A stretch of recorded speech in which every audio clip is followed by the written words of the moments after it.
Laser sights can deter threats and aid in quick target identification, enhancing your ability to protect your family, home, and country. Crimson Trace, making laser sights standard equipment. Learn more at crimsontrace.com.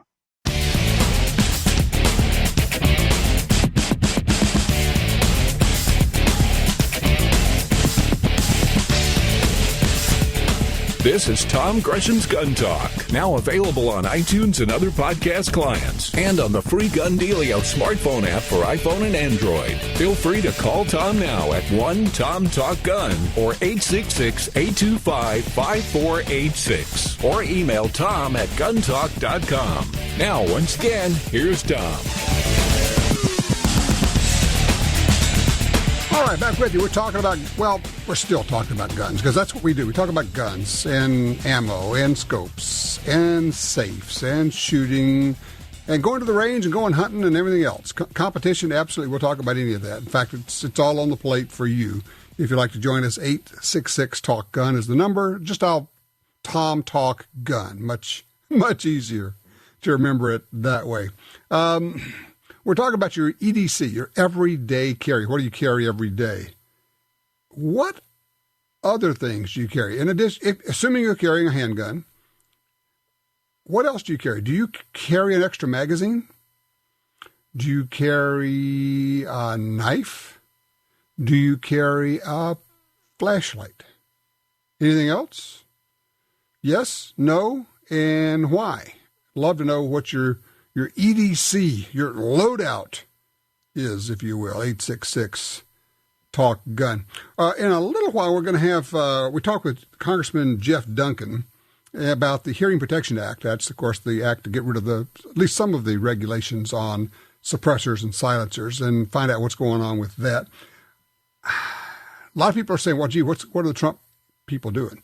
Well, they're figuring out what it is to be in the White House. It's more than you thought. And yeah, they're going to make some mistakes. And yeah, there's going to be some bumbling. And they'll get it figured out. Don't sweat it. And here's the other part. A lot of us, me included, said on the front end, look, I'm not crazy about the guy, but he's better than the alternatives. He's going to be okay. For us, for gun owners, hang in there. Don't panic. And stop listening to the mainstream media, okay? I mentioned earlier we were going to be talking about a brand new gun and a brand new gun company. And it's a real pleasure right now to bring in Cy and Lauren Hudson from Hudson Manufacturing. Hi, guys. How you doing? Doing all right. How about you?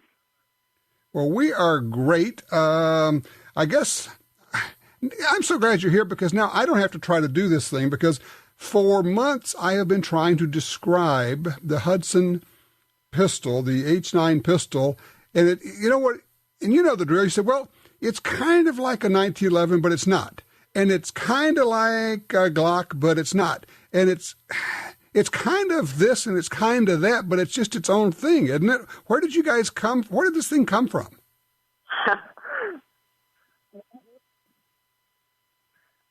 Well, okay, me and Lauren are trying to pick who describes this first. So I think I'm going to take the first stab at it.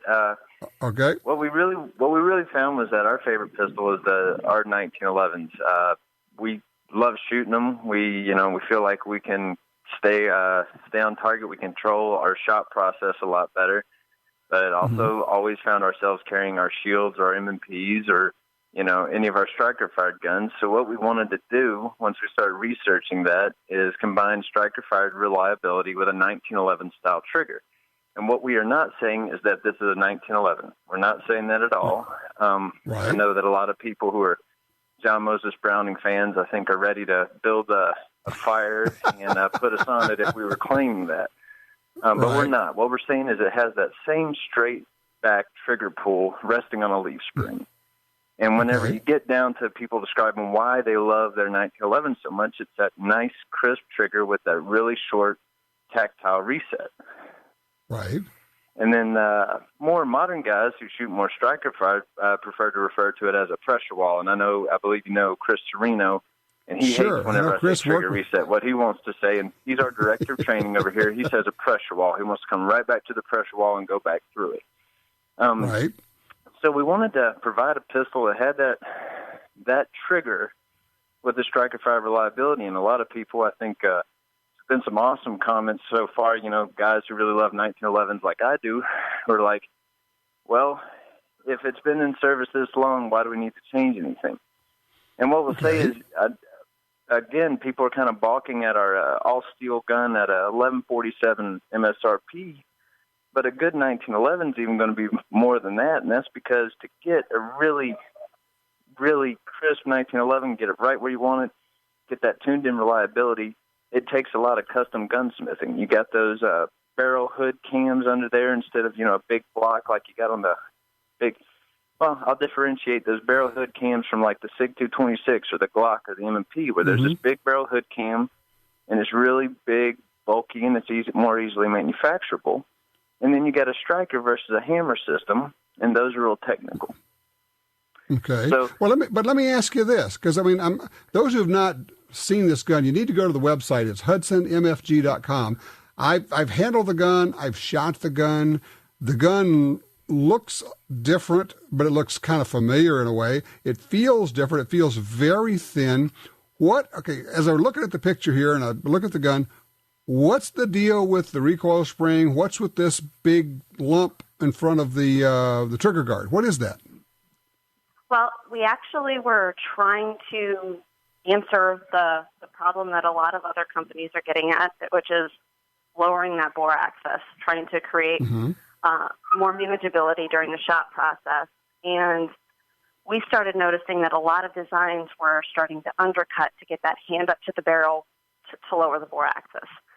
So when we started looking at that with that straight pull trigger design, we started seeing that it kind of offsets your finger in an angle down your trigger guard. And we really wanted to keep all of this front to back single axis motion.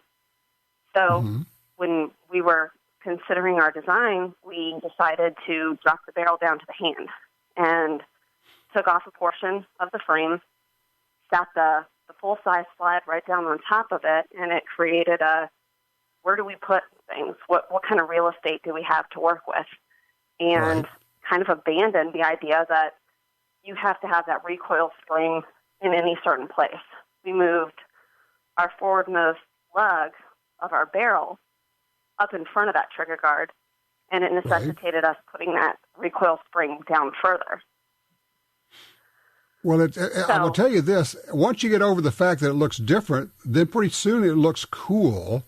But what really is important is it shoots so well because you've hung some weight out there underneath the barrel, but also, and I'm just going to tell you guys, and people know I'm a trigger nut, this thing has one of the best triggers I have ever felt on a handgun, period. And I've shot a lot of guns.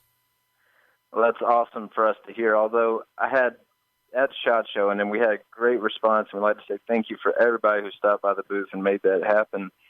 But we had a couple guys who really love custom 1911s come up, and they were like, the trigger has a little creep. And basically, Lauren and I had to look at it and be like, absolutely.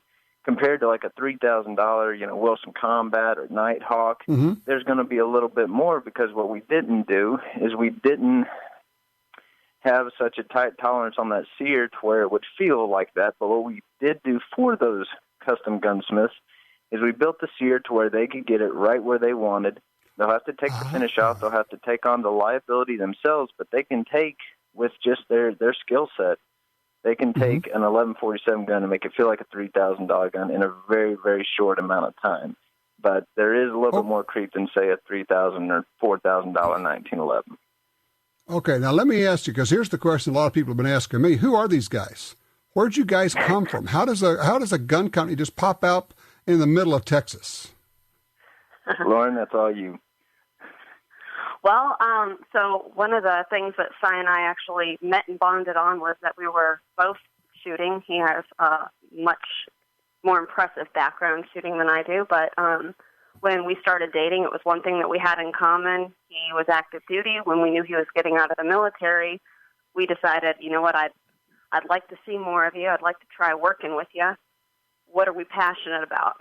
And that was always the common thing was shooting. And the gun was really born about making something for shooters, for new shooters, for proficient shooters, all of that. It's very much designed around the shooting experience. So we did a little bit of a test case first to make sure we wouldn't kill each other working together, and then really started dissecting a bunch of, the guns we had. And, we're not firearms engineers. I think that's one of the things that really allowed us to get an innovative design, because we didn't have any preconceived notions that you have to put certain things in certain places, because that's how it's always been done. So, right. We had to bring on freelance engineers to help us get things in CAD software, because neither him or I operated that way. We actually did a lot of our early conceptual design in PowerPoint and MS Paint to just, some pretty fun old crude drawings that we've got. But, it did lead to us proving a concept, and then we got smarter and smarter people involved with us to help us bring it to reality. All right, a couple of quick questions. What's the magazine capacity? 15 rounds. So it's based off the old Smith & Wesson 5906 tube. And it is a very thin, trim-feeling gun, great trigger. Question for you. You guys are not this is not a custom shop where you say we're going to make a dozen of these a month. You're gearing up to make a lot of guns, right? That is correct. Yes, sir. We are looking to be a production volume manufacturer.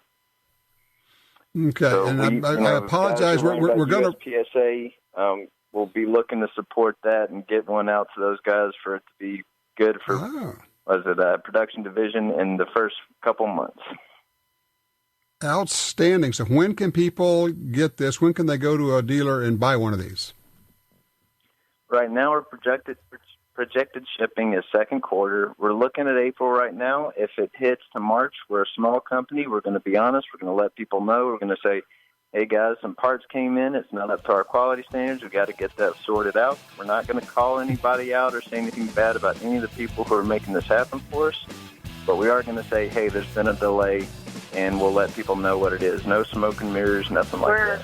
We're turning on systems for the first time, so we need to make sure we pull quality through on everything. We're very, very aware that, first impressions mean a whole lot. Mm-hmm. All right, well, keep us posted as you go forward. We'll stay in touch, okay? Absolutely. All right, very good. And it's HudsonMFG.com. Take a look at the H9. I guarantee you're going to find this to be fascinating. It is truly a new design, new pistol, shoots really well. Looks strange, but then it looks good, so you'll get used to it. 866-TALK-GUN. Let me know what you think about it.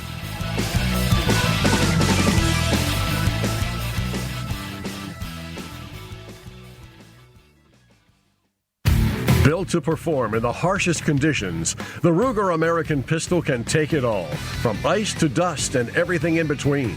The Ruger American pistol features a short take-up trigger, Novak sights, and a recoil-reducing barrel cam with low-mass slide for reduced felt recoil. Plus, a modular grip system with 3 sizes to fit almost any hand. Check it out at Ruger.com. The Ruger American pistol, because anything else would be un-American. If you're like me, you don't have money to burn, but you still want to buy guns, ammo, and accessories. That's why we created Gun Dealio. That's a free smartphone app. Just download it and start getting the deals.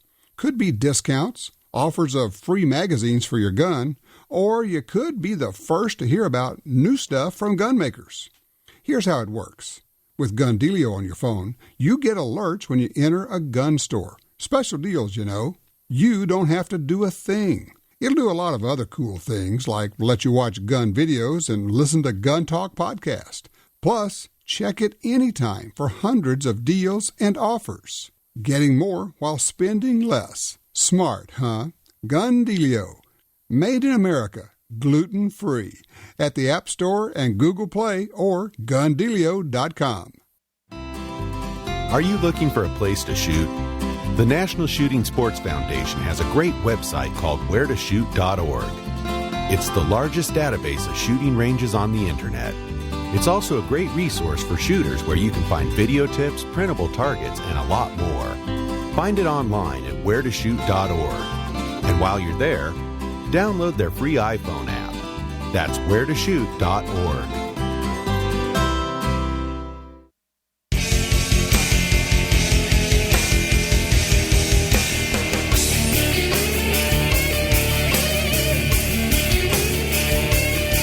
All right, back with the 866-TALK-GUN or just dial Tom Talk Gun. Dial, I love that. We still say dial. Who's had a dial on their phone for the last... When was the last dial phone? 15? 20? Got to be 20 years, right? More than that. Probably 30 years. Who knows? Who still has a Princess phone? 866-TALK-GUN. Looking for your range reports and your thoughts. Looking at the news... Donald Trump named his selection for the Supreme Court. Gorsuch. Judge Gorsuch, very much a good guy when it comes to the Second Amendment and the Bill of Rights and the Constitution. Understanding what that means, understanding that it's not the court's job to move social justice in any direction, forward, backward, sideways. Their role is to interpret the law, is to look at the law and say, no, that's not what the Constitution says. That's not what the Bill of Rights say. That's not what this law is. And this thing you have passed or this regulation, I'm sorry, that's in conflict. That's unconstitutional. Now, people are saying, well, yeah, but can they get him through? Oh, yeah. Not even a question. He is going on to the Supreme Court. And here's why. Because the Republicans will invoke the so-called nuclear option if they have to. They may not have to, but I think they probably will. For those who haven't been keeping up, they're not news junkies. It requires a majority vote to pass this person or to confirm this person onto the Supreme Court. But in the Senate, you can filibuster. And to break a filibuster, to stop a filibuster, you need a vote of 60 votes. The Republicans do not have 60 votes. They don't have a majority of 60 there.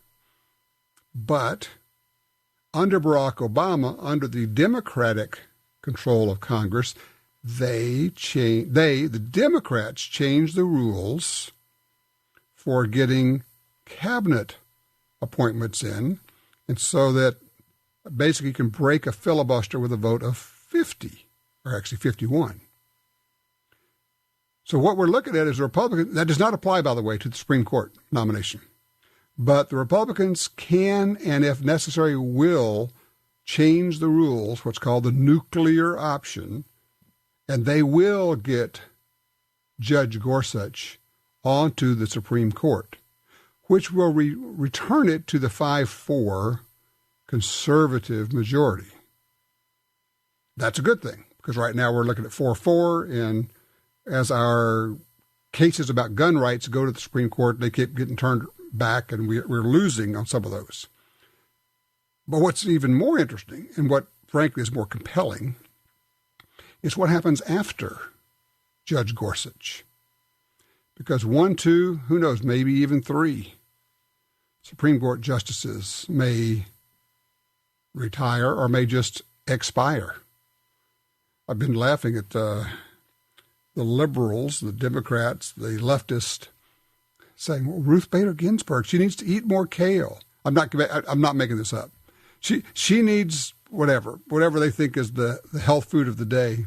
I think she's 83, but she doesn't look great. Of course, she's small of stature, and she looks kind of frail.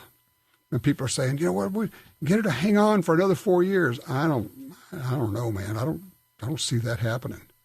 And then, of course, as each Supreme Court seat comes open, Donald Trump gets to nominate or select someone else who would typically be more on the conservative side, which for us on the gun side would be more of the pro-gun rights.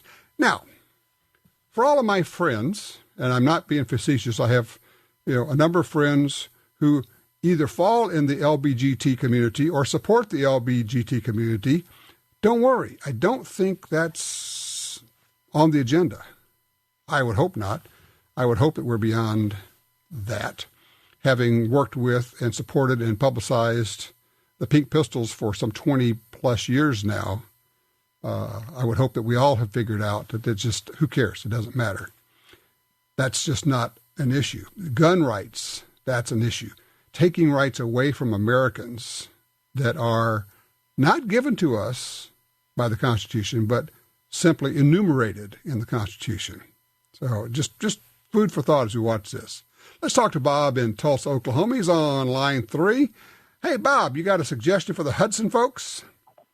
Yes, I do. I think if they were to marry up with a reputable holster a company like maybe Blackhawk, Safariland, Galco, something like that, and be able to offer a quality holster to go with their firearm, I think they're going to have a little bit more luck, because I would love to buy one of those pistols, and I'd love to carry it. But if my only option to carry it is something that I could buy at Walmart, one of those nylon bags with a Velcro thing on there, that's not for me.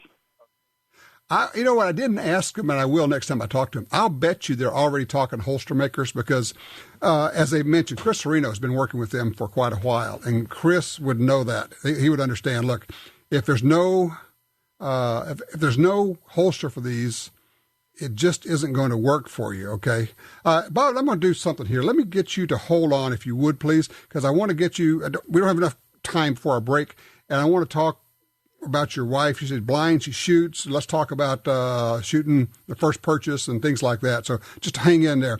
And for anybody else that would like to join us, by all means, please, 866-TALK-GUN. The idea that a lot of gun makers, when they bring out a new gun, they will actually have an NDA, a non-disclosure agreement with holster makers, and get them an early version, and so that when they bring out the gun, there are holsters already there, because just as Bob's saying, I'm the same way. If there's no holsters out there, and if it's a carry gun, what am I going to do with this thing? Tie a string on it and put it around my neck? That's not going to work. 866-TALK-GUN.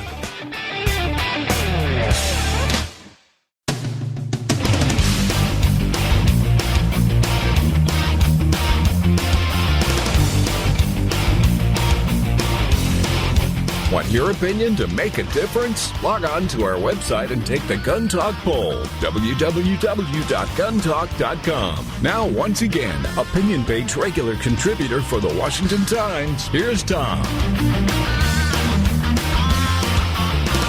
There's something interesting going on in the media as we watch a total meltdown as they try to cover the Trump campaign. I just mentioned that because for me, it's kind of my personal getaway place. I love to just watch them lose their minds. They're having their own little personal meltdowns.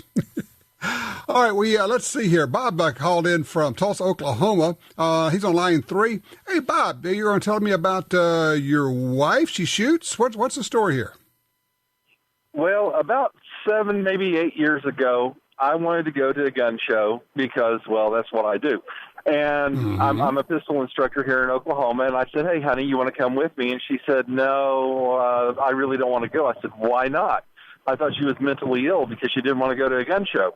But she said, no. She said, well, there's no point because I wouldn't be able to buy anything. And I said, why is that? She said, because I'm blind. I said, what terrorist watch list are you on that I don't know about? And she said, they're not going to sell to a blind person. I said, well, honey, yes, they will. I said, you just need to come with me. So she said, all right. So she has a guide dog, and she has a cane. Now, a blind person is either going to use a cane or a guide dog, but she took both with her just to emphasize to the seller that she was blind. She also wore sunglasses, which she never wears. So we go into the gun show, and she's making sure everyone knows she's blind because she's whacking chairs with making a lot of noise with her stick, and I'm going like, oh, my God, this is almost embarrassing. So we go over to the Smith & Wesson table, and I said, here, look at this one. She picks up one of those version ones of the Smith & Wesson SVE 9 millimeters that had a trigger pull from hell. But I'm sorry, I didn't mean to say that on radio. Anyway, That's all right. She picked it up and she said, yeah, I think I like this gun. And I said, okay. The guy said, well, great. Let me get the paperwork started. She said, I'm blind. And the guy said, well, that's okay. Your husband can help you fill out the paperwork. So I'm filling out the paperwork. And she said, they're not going to sell me the gun. I'm blind. Well, he says, I'll be right back. Let me call this in. Calls it in, comes back about 2 minutes later and says, hey, congratulations, you're approved. How do you want to pay for that, cash or credit? At this point, my wife is a cheapskate. And she goes, things got really real at this point. And she goes like, you're going to sell this gun to me? And the guy said, yes. And I said, how are you going to pay for it, honey? And I had money, so I pulled the money out. And she is in shock. She cannot believe she just bought her first gun. Okay, and we walk out of that gun show. I'm carrying the stick. She still has her dog. The sunglasses are off. She's got this smile on her face. Now, since then, she's bought an AR-15. She's bought some other things. Now, I have trained her, and this was back before Laser Light came out with their wonderful Laser Light cartridges. I had a trainer pistol, still have it. It's a Generation 1 Taurus 24/7. The reason I used that one is because it has a second strike capability, meaning you don't have to rack the slide to get the trigger to go click again. Right, recycle. So I taped, with electrical tape, I taped a laser to the top of this gun. The laser was not for her. It was for me to see where she was hitting and what she was doing with the trigger pull. So anyway, we got to the point I showed her how to hold it, thumbs forward. I showed her how to grip it high, the left hand lock over center to handle the recoil. We worked on that trigger squeeze. We did the penny drill. We did what I call the 22 challenge. I think I'm the one who created that. And after probably, I'd say, a good half day of working with that, she was able to hit consistently without that laser moving. Now, at my range, I have reactive steel, and we go out there with live ammunition from about 15, 20 feet away, and it is angled down for safety. If once she knows where that target is, it's easy for her to hit that sucker 17 out of 17 times with a Smith & Wesson M&P 9. Holy cow. Now, let me ask you something here. When you say she's blind, I know there are different levels of diminished sight. Are we talking can see something, or are we talking just can't see anything? I'm sorry, say that one more time, please. Yeah, I know there are different forms of blindness. There's some you can see nothing, some you can see some things. Where does she fall in there? She has light perception. She cannot see anything. She is totally blind. And now you and I know that violates one of the 4 gun rules. Okay, know what's beyond your target. And we have discussed this many times. In a real self-defense situation, a person would have to have hands on her, physically doing her harm before she would ever touch the gun, use the gun, and she would just bury this. She carries a little J-frame Smith & Wesson. She would just simply bury it into the guy's stomach and start pulling the trigger until the guy realized he had made a mistake. I love it, and I tell you what, this has been wonderfully instructive, Bob. I think it's fascinating stuff. And a lot of people have asked me, can a blind person shoot? Well, obviously, clearly, he or she can. And with the kind of training that you're providing, I love the idea of putting a laser on it so the instructor can see where the gun's pointed. We've just learned a whole bunch of stuff, Bob. Thank you very much for the call, and thank you for what you were doing out there. That is absolutely terrific. Tell you what, let's take the quick break right now. That we will have more room on the back side of this for all the calls. We got Will, we got Nick, we got Bruce, but we still have time for you if you'd like to join us. 866-TALK-GUN. What is your range report? What you been shooting, and what are you thinking about buying? Be right back. Laser sights offer an immediate advantage when visibility is poor and seconds count. Laser sights can de-escalate a deadly encounter by engaging the target with a laser, enhancing your ability to protect your family, home, and country. Call 800-442-2406 or visit crimsontrace.com for a free copy of our laser training video, The Laser's Edge, and learn why Crimson Trace is making laser sights standard equipment. If you carry a gun, you need training. Your concealed carry class was definitely not training. But time, money, and obligations keep you from spending days at a shooting school. The trusted folks at Gun Talk can help. Concealed Carry 1, our DVD featuring the VADA Group, covers what gun, what holster, how to carry, where to wear your gun, and much more. Visit shopguntalk.com. That's shopguntalk.com. Look, this really is life and death. Learn how to stay aware, how to get away, and how to fight if you must. At shopguntalk.com, you can get the 2 DVD set, including Fighting with the 1911 with Tiger McKee. No matter what gun you carry, this vital training info can save your life.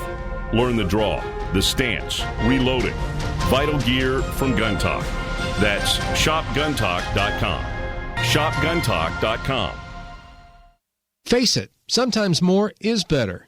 That's the idea behind the double-stack full-capacity pistols from Springfield Armory. From the groundbreaking XD to the ergonomic XDM to the latest refinements in the XD Mod 2 series, you can get subcompact, midsize, and full-size pistols in 9, 40, and 45. Carry, target, or tactical models. Fast, accurate, dependable. Don't come up short when it matters. Go full cap. Go Springfield Armory. Springfield-Armory.com.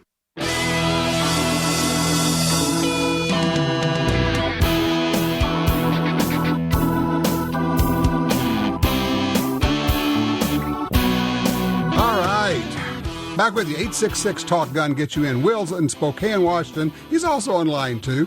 Hey, Will, what's going on in Washington State? Are these people losing their minds? Tom, I wish I could talk a little bit more about some of the fantastic firearms we saw at the SHOT Show, but we're under fire here in Washington State, and we need everybody that's listening to be aware of these bills in the legislature. I actually returned from the legislature and testified on Friday. And I understand that someone called in about the enhanced storage bill, but I wanted to alert you to the assault weapon ban, so-called assault weapon ban bill, and the other scheme of licensing the owners of modern sporting rifles and normal capacity magazines. So what they want to do is they want to ban our modern sporting rifles, and people who already have them, we're going to license them. And also, if you have a magazine for that rifle, we're going to have to register the magazine, which is going to be interesting since they don't have serial numbers on them. And also, we're going to make people responsible. If a gun gets stolen from you and you're the victim of a crime, and then somebody goes and uses that gun in a crime, then you become somehow liable for that because you were originally a victim? You were just in the legislature testifying on this. Will, let me ask you, do you get the impression that the fix is in and this is going to go through no matter what the voters say? No, it's in the legislature. So we need not only owners of modern sporting rifles, but anyone that might like to have one someday or transfer them to their, transfer them. But there's an outright ban on the further sales of so-called assault weapons, modern sporting rifles, and magazines over 10 rounds. That's one bill. The second bill would call for licensing all of us that are already owners of modern sporting rifles and magazines over 10 rounds. And it would be a registry because you'd be required to list all of your firearms that are in that category as well as how many magazines that you have. And these are felony. All three of the bills that we've brought up all have felony ramifications. Wow. Well, all right, so this is the heads up. Anybody in Washington State, anybody who has a relative in Washington State, call him, call her, say, look, you may not know about this. Even if you're not a gun person, you got to get on board because this is making felons out of people who've never harmed anybody in their life. It's just wrong. And we need to drop the nuclear option on these guys, which means lighting up the telephone lines. Also, frankly, here's something that every single one of us could do. And look, I appreciate the heads up on that, Will. Something every one of us can do. When you don't have to be, just think about this now. You don't have to be a resident of Washington State to have an impact here. Anybody can call the Washington State Travel Bureau or call the governor's office and just say, here's the deal. We were considering vacationing in Washington State. I will not come to your state if you pass this. I will simply choose another state to go to spend my money. That way, everybody's always saying, what can I do to get involved? How about just a simple phone call to the governor's office in the state of Washington and saying, this is what I'm going to do. I'm going to not come to Washington State, and I'm going to tell every one of my friends to never vacation in Washington State. And if I have the option of deciding where our business or any organization I'm in has a convention or a meeting, I'm going to make sure it doesn't go to Washington State. That's, everything ends up coming down to money. That's where you have leverage. So if you're in Washington State, your leverage is votes. You call and say, I am one of your constituents. The most powerful words you can utter when you call. I am a voting constituent. Boom. All of a sudden, they're listening. They're paying attention to you. And then get your neighbor to do that. And then get your other neighbor to do that. And then get your dentist and your doctor and your hairdresser, and your garbage guy and everybody you know to do that. Hand them the phone. Have the number pre-programmed into your phone. Dial it, hand it to them, and tell them, start off the conversation with, I am a voting constituent, and I don't want you to pass any of these gun control, these gun ban laws. Have it on speed dial. Hit the button, hand it to the next person after you told them what to say. Again and again. There is no other way to win this. There is no other way for us to have an impact other than each of us doing something and then getting other people to do something and then getting them, it's a multiplier effect, right? It's just what we have to do. It just is. Let's see. We have time to get Nick in here? Yeah, let's do it. That's line one. Nick is in North Dakota. Nick, talk to me about your preference on guns, holsters, what? What are we talking about here?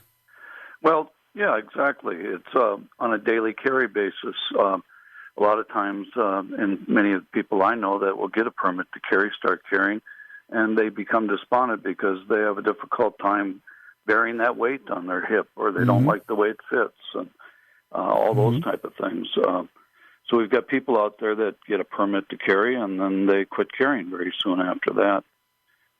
I personally carry everything from a Glock 19 to a Springfield Army Mod 2 to a 1911 to some smaller handguns, Beretta Nanos, and things like that. It's really a matter of the right belt, the right holster, and seasonally, whether you're summer, winter, or fall, how much clothes you have on to conceal the carry too. But just recently, we went to dinner, and a couple was there. Both had permits to carry. They were going to let them expire because they just weren't comfortable in carrying. And I suggested they come by and try, get a good belt, get a good holster, start to work with those type of things, and maybe the right firearm. It's interesting you mentioned, I was actually going to ask, and you beat me to it, because I was going to say, what is the role of the belt in all this? Because I find that most people never think about getting a good belt. And if you don't have that, I don't know that you can actually build a decent system, a carry system. Well, you can't. The belt's the first thing. And, getting a 1.5-inch belt, 1/4 inch thick, there's a lot of people that are making good belts.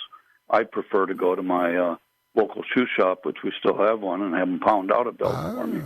But once you get a good belt, and not everybody likes to wear the belt tight. I spent 10 years as a craftsman and wore a tool belt, so you get used to carrying and lugging something along, and there was nothing better at the end of the day than get rid of it, right? And relax. Yeah, exactly. So, and let me just, and I hate to do this, but I got to jump in. We are right at our break point here, and I just want to follow up. You're just doing wonderful things. Don't let your friends drop their carry permits. Don't let your friends decide, it's too uncomfortable. It's all that means. If it's too uncomfortable, it means you're not doing it right. It means you don't have the right belt. You don't have the right holster. Maybe you don't have the right gun. That's why we end up with different guns and different holsters and different belts, and we find something that works, because you've got to be carried every day, because you don't know what's going to happen on any given day.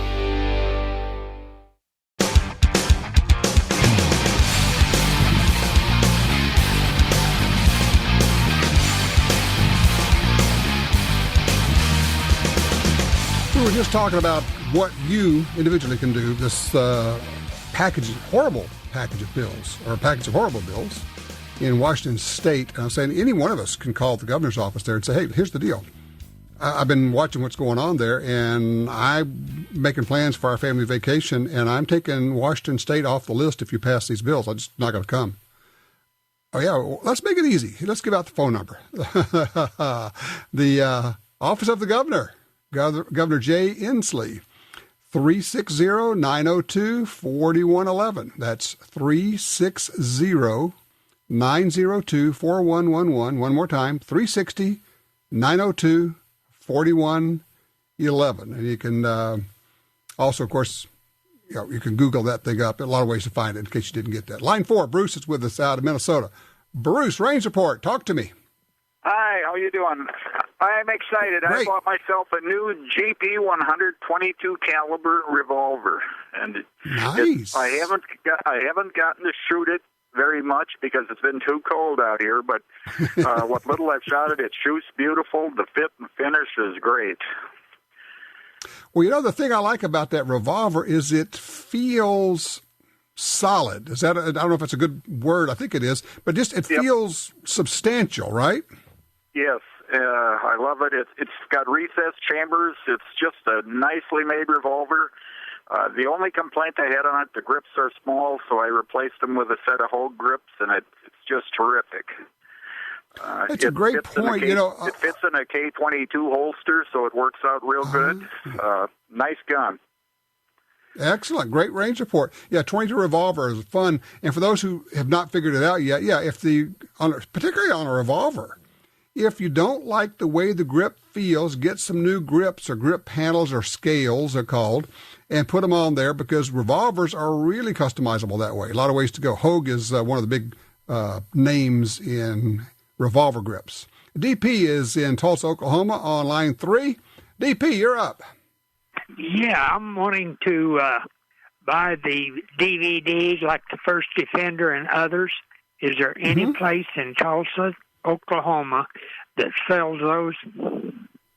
No, sir. We do have the first season of First Person Offender on DVD. And you're, I think we already got your mail. Did we already get his mailing address, guys? Okay, all right. DP, here's what we're going to do. Do not hang up at the end of this call. We're going to get your mailing address, and we're going to mail you your own DVD of the first season of First Person Offender, okay? And what about the others? I'll pay those for are not them. Those are not available on DVD at all. They're only available online, either on YouTube. But they're also available I don't know if you have it, but like Roku, Amazon Fire, Apple TV. If you've got a smartphone, you can watch them on YouTube on your smartphone, but that's the only way we're distributing them. So we're going to send you the first season. After that, you're going to have to get somebody to show you how to access that. But look, here's the deal, DP. Do not hang up. We're going to put you on hold, and Michelle's going to come back on the line and get your information from you. I appreciate the call. Yeah, if you have not seen First Person Offender, you're in for a treat. We take regular old people and we throw them into self-defense situations where they get mugged and robbed and attacked at ATMs and carjacked, and we get people try to snatch their baby out of their hands, and we see what they do in a real self-defense situation. And sometimes it's really, really surprising where they were like hide behind somebody else in the crowd and use them as a human shield. You go, what? Wait a minute. And then we train them up and we see what they do the next time. It's fascinating. You can find First Person Offender on YouTube, on our Roku channel, Amazon Fire, Apple TV, a lot of ways to get there. And I think you can access those with your Gun Dealio app too. I have to check on that, but you can check a lot of our videos out that way. It is wonderful training, I guarantee you. I'll tell you what, coming up next, we're going to be talking about the Hearing Protection Act. Yeah, the act that if they pass that, it's going to make it a lot easier for us to get those noise suppressors we call silencers.